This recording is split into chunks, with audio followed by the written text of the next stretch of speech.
મળજો જગતની કોઈ જન શક્તિ કહે અવધૂત આ જગમાં ન કિંમત કોઈ માંગણની કહે અવધૂત આ જગમાં ન કિંમત કોઈ માંગણની મને સત્કારમાં મળજો કુમારી રંગલાંગણની બધું આવી જતું તેમાં કવાણી નેકીની સાચી કયું ભજન તીરથ કહા જાના કર લે નેકીમાં બધી જ કવાણી આવી ગઈ મને બધું આવી જતું જેમાં કવાણી નેકીની સાચી મને સત્કારમાં મળજો રહું નેકી મહી સાચી મળેલી શક્તિ ઠારી દઉં હું કોક જીવની આતરડી મને સત્કારમાં મળજો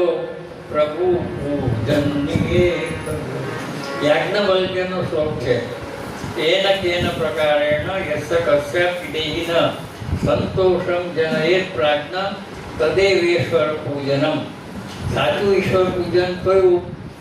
તો વિદ્વાનો કહે છે કે તમને મળેલી કોઈ પણ શક્તિ તન મન ધન કોઈ પણ શક્તિથી કોઈ ગરીબની આતરડી ઠારો એ સાચું પૂજન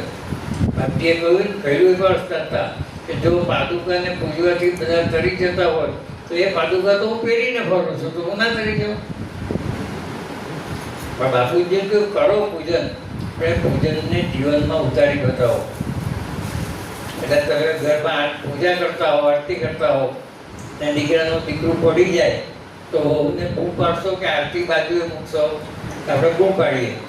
આરતી બાજુ મૂકી દેવી પહેલાં જીવતો દીકરો પછી જડતામાંથી આવું થોડુંક બહાર આપણા ડોંગરી મહારાજે કેવું ઉદાહરણ આપતા કે એક બેનનો પતિ પરદેશ ગયો તો પતિનો ફોટો મૂકીને રોજ પૂજા કરે આરતી કરે પણ પહેલાં પતિદેવ એને સરપ્રાઈઝ આપી હતી એટલે